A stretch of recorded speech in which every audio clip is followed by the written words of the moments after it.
All right, so a couple of you will realize that this is actually the second time I'm uploading this video to this channel, and the reason for that is the first time I made the video, the microphone crapped out on me, and I didn't realize that it did until I was actually editing the video. So we're gonna try to do this thing a second time, and hopefully, fingers crossed, we don't have any more technical issues. So the topic of the day is greatest of all time, right? And this is a conversation that we've had as MMA fans for as long as I can possibly remember. For as long as I've been a fan, the conversation of who the greatest of all time is has always been around. And the reason why it's back in full swing and everyone's talking about it again right now is because of Conor McGregor, because of a tweet that he put out a few days ago.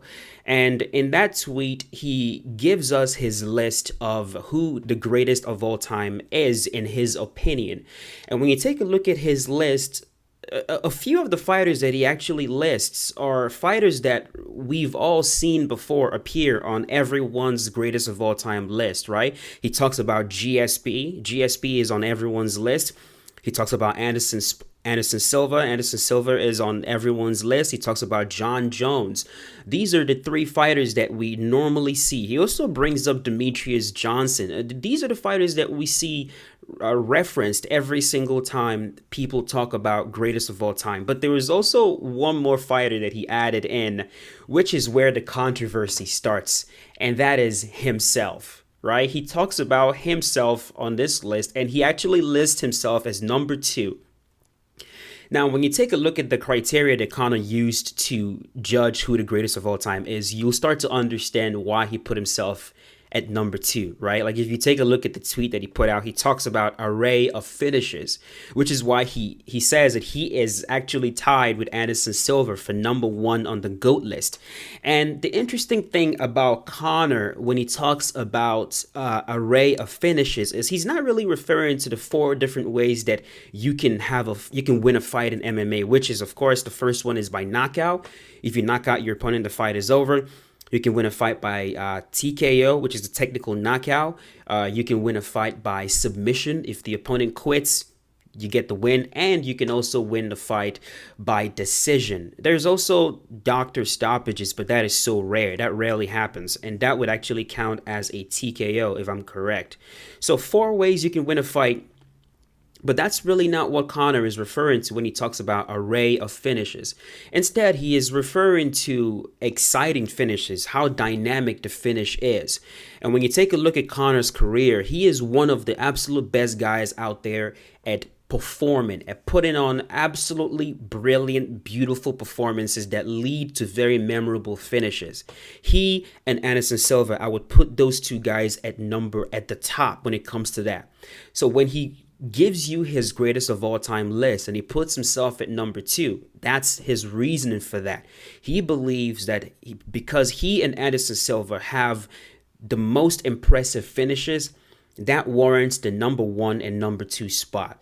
The second thing that Conor values very, very high on his list is being a two-weight world champion. He really values that. And of course, he values that. It's quite transparent. He values that because he is a two-weight world champion. He is a featherweight champion, and he is also a light heavyweight. I'm not a light heavyweight, a lightweight champion, former lightweight and featherweight champion.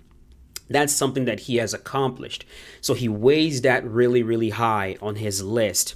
And then when you get to like number three, I believe in number three, that's where he puts John Jones in number three. Hold on, let me actually pull up this tweet to make sure that I know what the hell I'm talking about. Hold on right here. Let's go on Twitter because I'm talking from memory, and I need to make sure that I am quoting the notorious one correctly. So where you at, Conor? Here we go. All right, so here we go. So yeah, so he puts himself at number two, Anderson Silva at number one, and then George St. Pierre, I meant to say GSP, he puts at number three. Hold on. That's right. Yeah, Anderson Silva at number one, Conor McGregor at number two. What am I talking about? And then GSP at number three. He puts GSP at number three. And the reason why he put GSP at number 3 is because, GSP does not have as many finishes as he and Anderson Silva has. And then in number 4, that's where he puts John Jones. He says that John Jones doesn't have as many finishes either. John Jones has a bunch of lackluster performances. And of course, he also brings up the fact that John Jones is playing it safe when it comes to moving up to the heavyweight division. It's also the reason why he puts GSP at number 3, even though GSP moved up to the middleweight division to fight Michael Bisping. Conor does not believe that GSP made the move when it would have been actually risky. He believes GSP took the easy way out with fighting Michael Bisping as opposed to fighting Anderson Silva while Anderson Silva was on point and in his prime. All of that makes sense. And if we're to go by Conor McGregor's criteria, this is a perfect greatest of all time list. But I do not agree with that list. And with that, we're going to jump right into my list. Of course, something to keep in mind with this conversation is that, it is all subjective, man. It truly is all subjective. There are no facts here. No one is saying that their opinion is 100% fact. It is always going to be subjective. A lot of people take you immediately out of the greatest of all time conversation if you've ever failed a drug test, right? A lot of people would take you out of the conversation if you're not a good person. Like if you're not someone they can look up to, if they don't consider you a good father or a good role model, if you're not a good person outside of the cage, people take you out of the list. Now, I am not one of those people, right? Every single thing that I look at is about fighting, what the fighter actually does inside of the octagon once that cage door closes. And now I'm going to give you guys my criteria for greatest of all time. Number 1 is you have to be a champion. Right? In my opinion, for you to be even considered as the greatest of all time, you got to be a champion. At some point in your career, you have to have won the championship belt because that is the height of the weight class. When you win the championship, that means that you've become the king of your weight class. Of course, becoming champion doesn't mean that you are the best fighter in your weight class. We've seen a lot of fighters become champion even though they're not the best in their weight class. But it means that at some point in your career, you achieve the highest position in your weight class, and that is commendable. The second thing that I look at when it comes to greatest of all time is what are your title defenses? Do you have any title defenses? How many title defenses do you have? Because in my opinion, this is the most important thing to look at when it comes to this conversation. It is more important to defend your title than it is to win the championship. And my reason for that is, like I said, anybody can become champion. Well, not anybody can become champion, but anyone can have a great night, right? Take, for example, Matt Serra. Matt Serra is not the fighter that GSP is. He never was, he'll never be. But on that night, Matt Serra got the better of GSP. He stopped him by TKO and became the welterweight champion. Now, if Matt Serra would have taken that championship and ran away, he could call himself the welterweight champion forever. In fact, he can still call himself the welterweight champion. But we saw the value of his championship status when he defended the belt against GSP. When he did, he lost. GSP beat him. That shows you that even though he became champion, he was not quite the champion because he couldn't defend that belt. The most important thing is your ability to defend what you've earned, right? Like if we're going to take lions, for example, the reason why the lion is the king of the jungle is not because the lion can go ahead and conquer different prides. That's not why he's considered the king of the jungle. The lion is considered the king of the jungle because he has the ability to defend his pride for a very long time. Like lions are legendary because for years upon years upon years, they conquer a piece of land and then they defend it against nomadic males, younger males coming in to take what they have. They defend it over and over and over again. That is extremely difficult to do. And in mixed martial arts, it's so difficult to do because you're fighting contender after contender after contender who has made it their mission in life. This is what they've chosen. Their mission in life is to beat you. So from the moment they enter your weight class, you are the goal. Your championship is the goal. Your belt is the goal. and they fight every single day to take what is yours. They study you every single day. So you have to consistently reinvent yourself to stay ahead of the pack. That's why, in my opinion, title defenses is so important. It is the most important aspect of this whole thing. You got to defend your title. And that's why I find it a little bit odd that Conor does not care about title defenses at all. I find that a little bit odd. Could it be because he has zero title defenses? Anyways, the next thing that I look at is the quality of your opponents, right? Because title defenses are pretty good. They're pretty good. But then again, there's a possibility that you're not facing the absolute best competition. So if I look at your title defenses and I say, wow, this dude has defended the title a lot of times. Now the next thing we're going to look at is, who was he fighting? What is the quality of the opposition, the quality of the competition? If you're fighting champions, if you're beating and if you're fighting and defeating men who've attained champion status, that puts you way ahead in my book. So when I take a look at the fighters' competition and I take a look at his title defenses, I'm looking, how many champions has this man defeated in his career? That's what I find to be very important. So number 3 is quality of opponent. Number 4, what is your record? What's your record? You can't call yourself greatest of all time if you have a crappy record. If you're losing like 3 fights in a row, 2 fights in a row, especially in your prime. It's a little bit different if we're talking about a fighter that's older, a fighter that's no longer in their prime and they start to diminish in their career. That's completely different. But if you're in your prime and you're consistently losing fights, you win one fight here, you lose another fight there, and your record is not very impressive, then I can't put you in the greatest of all time conversation because you don't win. You're not consistent enough. You need consistency. The last thing that I look at, last criteria, which I also think is extremely important, is, do you have an indomitable spirit? Now, this refers to someone who does not quit. No matter how difficult things get, no matter how tough it gets in the octagon, you never quit. You always find a way to win, or at the very least, no matter how bad things get, you consistently try to win. There's never a point in a fight where you accept defeat. Never. I value that so much. Now, with all that laid out, I'm going to jump right in and give you guys my top 5 greatest of all time fighters. Starting with number 5 is Khabib Nurmagomedov. Excuse me.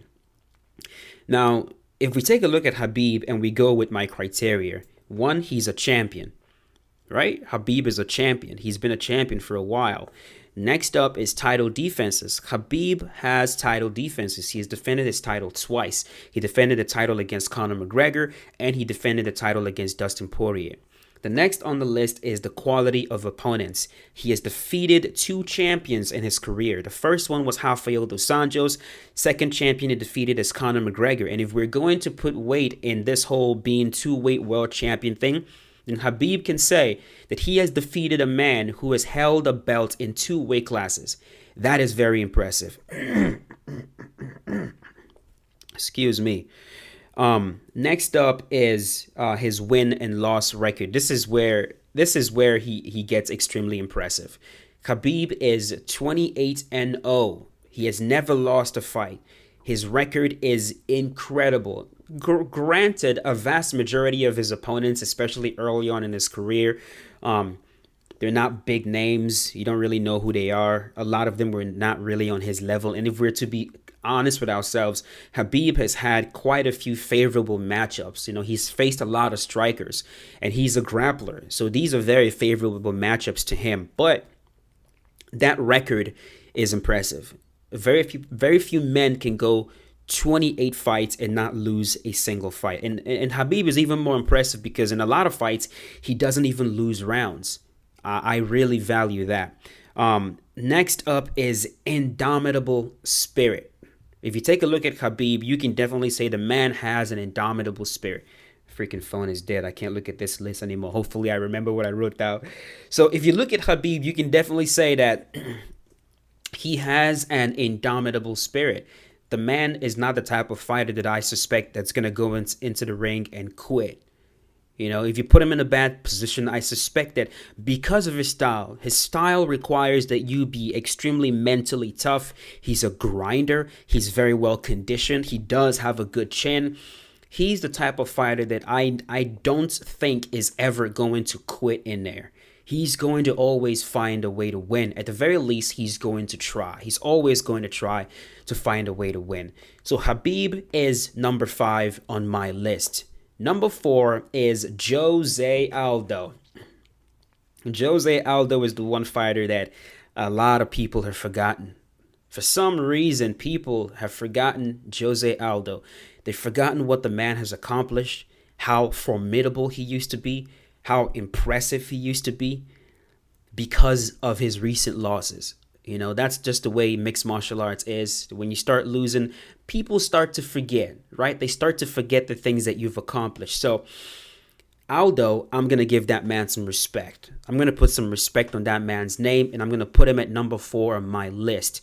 Let's take a look at my criteria one more time. Aldo is a champion. He was a champion for a very, very long time. For a long time, he was the face of the featherweight division, both in the WEC and in the UFC.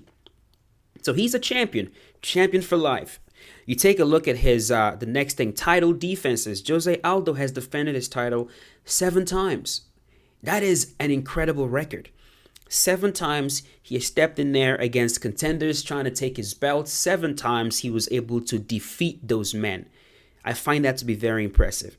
Next on the list, of course, is his quality of opponents. How many champions has Jose Aldo beaten? Well, he didn't fight a lot of champions while he was in the featherweight division, of course, because and the reason for that is because he was the champion for a very long time. So I have to put that into perspective.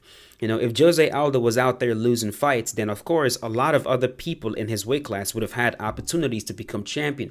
But because he was so dominant and he was the only champion in that weight class for a very long time, and because it was a fairly new weight class to the UFC, Aldo did not face a lot of champions. I'm pretty sure that if he did, he would have been successful against him. The only champion that he did face was Frankie Edgar, and that's only because Frankie Edgar came down from the lightweight division to the featherweight division, and Jose Aldo beat him twice. So next up on the list, of course, quality of opponent. We talked about the fact that he beat champions. His record.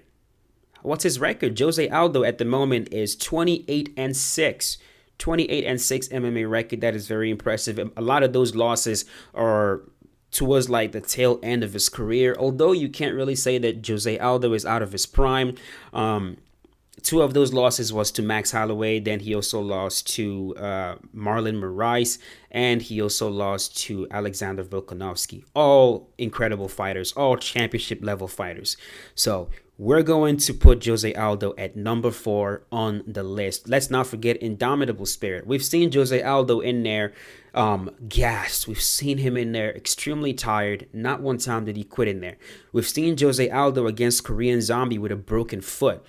And on the fly, he switched his game plan, went from striking to grappling, and won that fight. So Aldo is not the type of fighter that's going to go out there and quit on himself. He's not the type of fighter to do that. We've not seen him do that. So I'm going to put him at number 4 in my list. Number 3 on the list is Anderson the Spider Silva. Anderson Silva is a champion in every sense of the word for a very long time. Before John Jones, before Conor McGregor, before a lot of these guys, Anderson Silva was the guy. He was the face of the UFC. He was the guy you think of when you imagine what is possible as a mixed martial arts fighter, right? He was a middleweight champion for a very long time. And when you look at his title defenses, for a very long time, Anderson Silva held the record for title defenses. He defended his title 10 times. 10 times contenders stepped in there against the Spider. 10 times they lost. It's incredible. He held that record for a very, very long time. And when you take a look at the quality of his wins, what type of opponents was he facing? He defeated 3 champions in his career: Rich Franklin, Vitor Belfort, and Dan Henderson. Now, the Dan Henderson one is a little bit iffy because Dan Henderson never won a belt in the UFC, but I would still put Dan Henderson in there as a champion that Anderson Silva defeated because that win was impressive. That was a very impressive win. Anderson and Dan Henderson was on fire. He was on fire when Anderson choked him out. So impressive stuff. And then, of course, you talk about his record. For a very long time, the man did not lose a fight. For a very long time, he stayed undefeated. Not undefeated in MMA. I mean, for a very long time, he had a very long win streak. That's what I meant to say. Currently, he is sitting at 34 wins and 10 losses. In the world of MMA, that is incredible. And a lot of those losses, a vast majority of those losses, happened in the tail end of his career with Chris Weidman starting the downward spiral, after Anderson Silva got knocked out by Chris Weidman and then had his shin shattered in the rematch. You saw a major change in Anderson that we hadn't seen before. His style changed. He wasn't kicking a lot. He's not kicking as much as he used to. And in his last loss against Jared Cannonier, it's the same thing. His leg gave out for some reason. And he's just on a downward spiral, man. He really is. When you take a look at his spirit, his fighting spirit, you could definitely say that Anderson has an indomitable spirit. We've never seen the spider quit in there. And the one time that we've seen him quit, or you can't even say that he quit. The one time that we saw him unable to continue is because he was completely incapacitated. His leg was broken. It was snapped in half. He could not continue. But if you want proof of Anderson Silva's indomitable spirit, go watch his fight versus Chael Sonnen. The first one. He fought that fight with a broken rib. He got beat up for 5 rounds. And in the 5th round, he found a way to submit Chael. A lot of men would have accepted defeat in that scenario. They would have said, look, I've already had my butt whooped for 5 rounds. It's over. But Anderson kept fighting. Anderson kept looking for a way to win, and he found it. Indomitable spirit, you damn right Anderson Silva has an indomitable spirit. That's why he is number 3 on my list. Now, number 2 on the list and number 1, man, they are very interchangeable depending on what you look at. Number 2 on my list is GSP, George St. Pierre. But again, if you want to put GSP at number 1, man, I will not argue with you. But because GSP, in my opinion, is everything. Like if there was a definition of greatest of all time in a dictionary, it would be George St. Pierre. It will be GSP. And the only reason I have him at number 2 and not number 1 is because of, one, his fighting spirit. I think number 1 has more of an indomitable spirit than GSP. And also when you take a look at the quality of opponents and when you take a look at the title defenses. Because for GSP, of course, GSP is a champion, been a champion for a very long time. Defended his title 9 times. 9 times the man defended the title. Incredible, man. 9 title defenses in the welterweight division. That weight class was on fire at the time GSP was on top. And he found a way to defeat those men. 9 of them. Incredible. Absolutely incredible. What is his record? Of course, his record is 26-2. 2 of those losses, one of them was to Matt Serra, second one was to Matt Hughes, and he avenged those losses. He lost and he avenged those losses. Incredible stuff, man. Incredible. Let's not forget that GSP is also a 2-weight world champion. He went up to the middleweight division and stopped Michael Bisping after years of being inactive. I believe it was like 4 or 5 years of being inactive. Went up there and stopped Michael Bisping, took his belt. It's impressive. And then when you take a look at his quality of opponents, of course, GSP has wins over 4 UFC champions. Out of every other man that we just talked about from number 5 all the way to number 2, GSP has defeated the most champions. He has a win over Matt Hughes, BJ Penn, Matt Serra, and Michael Bisping in the middleweight division. Let's not forget his other fighters, other fighters that he defeated. Thiago Alves at the time was formidable. He has wins against Dan Hardy, who was tough as nails in that fight. Dan Hardy refused to tap out numerous times. He has 2 wins over Josh Koscheck. GSP also has a win over Carlos Condit when Carlos Condit was on fire, when his Muay Thai was incredible. And let's not forget, GSP also has a win over Nick Diaz. Incredible resume. Definitely deserves that number 2 spot. Definitely deserves number 2 spot. Even deserves number 1 spot. Speaking of number 1, you guys already know who my number 1. So I guess we've been recording for so long because camera shut off, and I had to, Jesus Christ. Anyways, I was going to say the number 1, you guys already know who my number 1 is for greatest of all time. Number 1 on my list is John Bones Jones. Now, I understand that John is very controversial. I get it.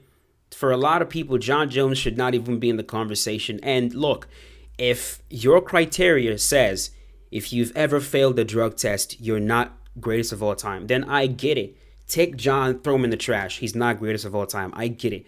But that's not my criteria. I don't care about that stuff.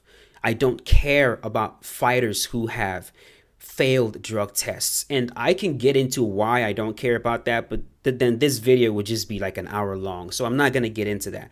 I have my reasons for why I don't care, but I just don't. What I care about is what John Jones has done inside of the cage, what he has accomplished. And when you take a look at his accomplishments, man, he is unrivaled. He simply is unrivaled. John Jones is a champion. He has been the face of the light heavyweight division for a very, very long time. He has defended the title 14 times. Right now, he has the record for most title defenses. He has the record for most title defenses. No one else in the UFC has defended that championship 14 times. John Jones has. He is undefeated for as far as I'm concerned. Of course, you can always point to the Matt Hamill disqualification as proof that John Jones has a loss. And sure, he has a loss on his record, but we all know, if you're honest, that's really not a loss. He didn't lose that fight. He wasn't beat. That was a fight that John Jones was absolutely winning. He was obliterating Matt. So he's undefeated. He has an incredible record of 26-1. It should actually be 27-0. That's very close to Khabib in the light heavyweight division. When you take a look at John's resume, you take a look at his body of work, you take a look at his opposition, the fighters that he has defeated, that's where you just get blown away. Out of every single fighter on the list, John Jones has defeated more champions. He has fought and defeated more champions in the UFC than anybody else. He has 6 UFC champions defeated. One of them, Shogun, Rampage, Lyoto Machida, Rashad Evans, Vitor Belfort, and DC twice. And then when you start looking at the last thing on my list, which is Indomitable Spirit, I mean, can you tell me that there is a single fighter on this list that is tougher than John Jones? Not a single one of them. We've seen the man in trouble numerous times. John Jones has no quit in him. He is the kind of fighter that you can depend on to never give up. No matter how bad things get in there, he is going to always find a way to win the fight. At the very least, he's going to keep trying. We've seen him fight through broken toes against Chael Sonnen. Against Vitor Belfort, he had his arm completely hyperextended. A catastrophic submission that could have led to a catastrophic injury. And not for 1 second did John Jones consider quitting. We saw John Jones push to the limit the first time against Gustafsson, and he found a way to win the championship rounds. We saw John Jones push to the limit by DC twice. In the second fight, he knocked him out. He does not quit.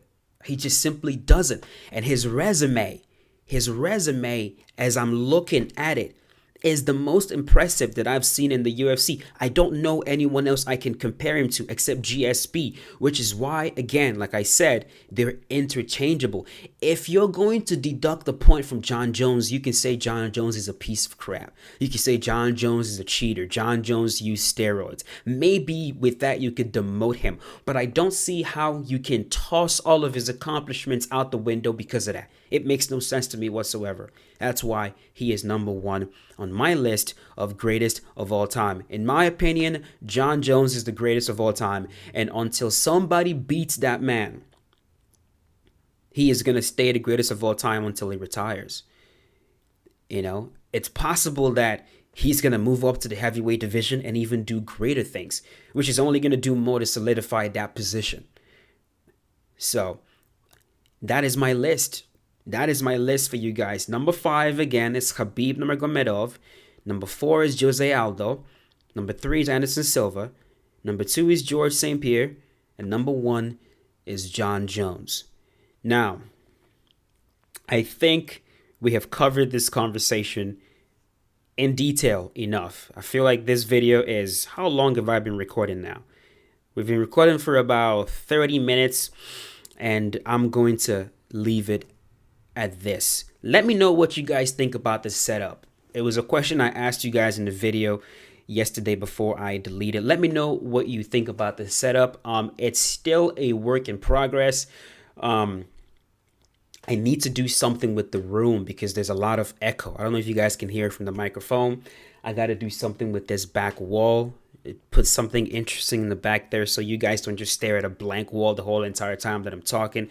Probably do something with the table. I don't know what I'm going to add to this just to make things more interesting. And of course, if you guys like videos like this, we're definitely going to make more of it. But thank you so much for watching. You guys are incredible. If you actually watch the whole entire thing, then you're amazing, because I know a vast majority of you will not, and I don't blame you for that. I am not that interesting. Anyways, let's move on. Thank you for watching. Leave a like if you enjoyed the video. Let me know in the comment section what your thoughts on my criteria. What are your thoughts on that? And what is your criteria for greatest of all time? Who are your top 5 greatest of all time fighters? Let me know in the comments, and I will talk to you guys tomorrow. Stay safe.